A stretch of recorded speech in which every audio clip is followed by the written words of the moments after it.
Know thyself before you invest. It's one of those crucial steps towards self-discovery that can help you to make better investment choices and add to your financial security instead of subtracting from it. We're pleased to have with us the authors of a new book titled Understanding Behavioural Bias, a guide to improving financial decision-making. Dan Krawczyk and George Baxter are with us. Both men also host the Mental Models podcast. Check it out. Gentlemen, welcome to the show.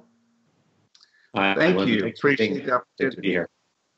Let's start with behavior finance. What is it and why does it matter? So historically, people have often thought of finance as being very mechanical, very mathematical. There's a lot of accounting.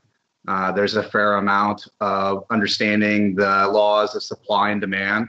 And we've often thought that decision-making in economics are made under rational conditions. But the reality is quite different. We all suffer from a number of different behavioral tie-ups that we have within ourselves. We suffer from biases, shortcuts, mental shortcuts that we'll often use to be able to make financial decisions. And that takes us a bit away from a purely rational decision.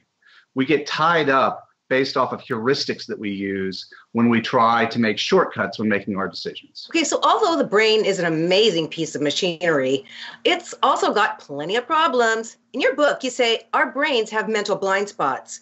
Can you tell us more about that? Sure. Mental blind spots come out of the behavioral finance perspective. So this is the idea that we're essentially building a model of reality within our brains as we move through life and as we process information about something like investing, which is complex, and we're bound to miss things. Because the world's so complex and we can only enjoy sort of a limited vantage point, we tend to maybe overestimate our own knowledge. And this leads to a variety of biases. All the while, things we didn't happen to notice or things we're not studying are still there sort of silently behind the scenes. And we can start to become overconfident and fail to incorporate a lot of that evidence into our brain's picture of reality. And this is where big mistakes come from. You write about the optimism bias, which can skew our perception of reality and even make our own expectations of the future unrealistic. What are some of the remedies for dealing with optimism bias? Well, for one, it's important to recognize, though, we all live in this perception that we're heroes of our own story, that we are endowed with gifts and we should rightfully win when we sit down to play any particular game, including when we're investing. We tend to think that we make good decisions and ultimately we envision good outcomes. The reality is that probability does not pick favorites and no one has any entitlement to success. So when we make investments, we have a tendency to think that things will come out to a good outcome. You often see this happen when people play poker. They tend to stay in hands that are not likely to win from a probabilistic standpoint because they envision themselves as being a winner. The reality is the cards don't really care about who's holding them. So one thing that we think is really important is for us to step back and try to rationally consider the probabilities associated with various outcomes for any economic decision. If you do this, if you conceptualize a situation where under one set of circumstances, you might have a desirable outcome. Under another set of circumstances, you might have an undesirable outcome. And then under yet another set of circumstances, you could have a deeply undesirable outcome.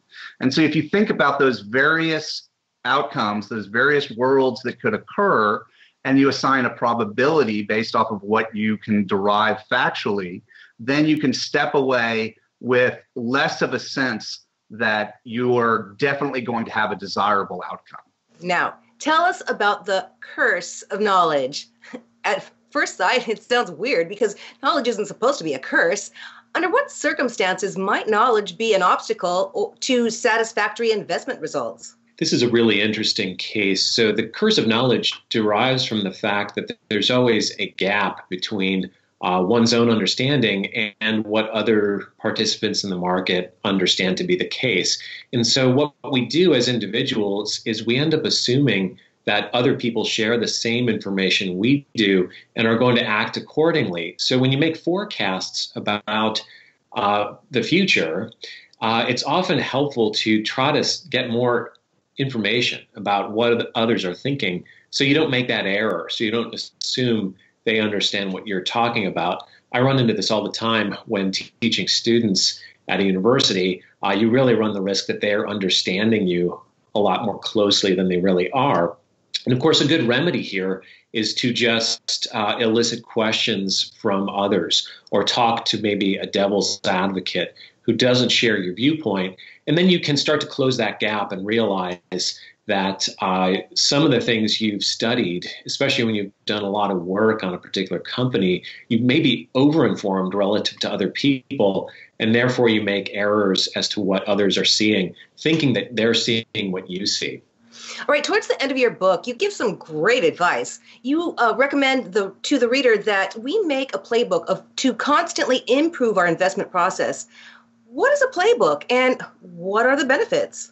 Well, typically your playbook will outline your process. It'll, from this point where you have a particular idea that you come up with and how you go about generating that idea, and then perhaps some means to screen out certain ideas that, though you may come to them, they're not practical because they're not consistent with your investment criteria, and then various things that you can implement, like for instance, keeping a trading journal, maintaining good record keeping for the decision-making process that you have, that allow you to go step by step from the point in time when you generate the idea to when you actually execute the trade and then ultimately take a trade off.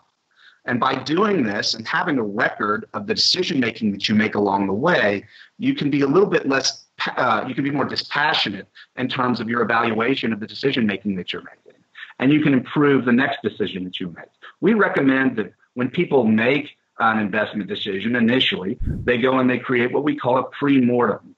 And there, they think about the various outcomes that they may have when they're making an investment decision, like I talked about before, perhaps a bull case, a bear case, and a base case, and the probabilities associated with that. And then also it's a good idea to record in that pre-mortem what it is that will be a signpost or an indicator that that case is coming to fruition.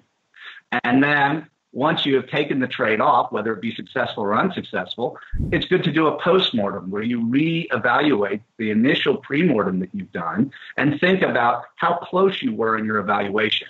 And this way, through an iterative process, we continuously improve our investment decision-making. We get further away from emotion and our biases, and we're able to be more analytical, more rational. One final question. Of all the biases we've discussed, which one, if you had to pick just one, is the most deadly to investors? I think one of the most challenging is known as the endowment effect. And this is a case of loss aversion. It's an ownership bias. Whenever you own a particular situation, a particular investment, you become too attached. And this plays into the emotional circuitry of your brain. We very potently represent values, and we don't want to lose those things. And so you can hold on to something much longer than you should because it hurts so much to basically get rid of it. Mm-hmm. And this applies in a variety of areas of our lives. One of the remedies that you can do is to try to use rules-based investing strategies, like using ETFs, try to make the decision automated so that you don't fall victim to holding on to something too long. Thank you, Dan and George, for joining us today. Check out their book, Understanding Behavioral Bias, available at Amazon.com, and check out the Mental Models podcast. I'm Lynn Dolan with ETF Guide. Be sure to subscribe to ETFguide TV and post your comments below this video. Thanks for watching.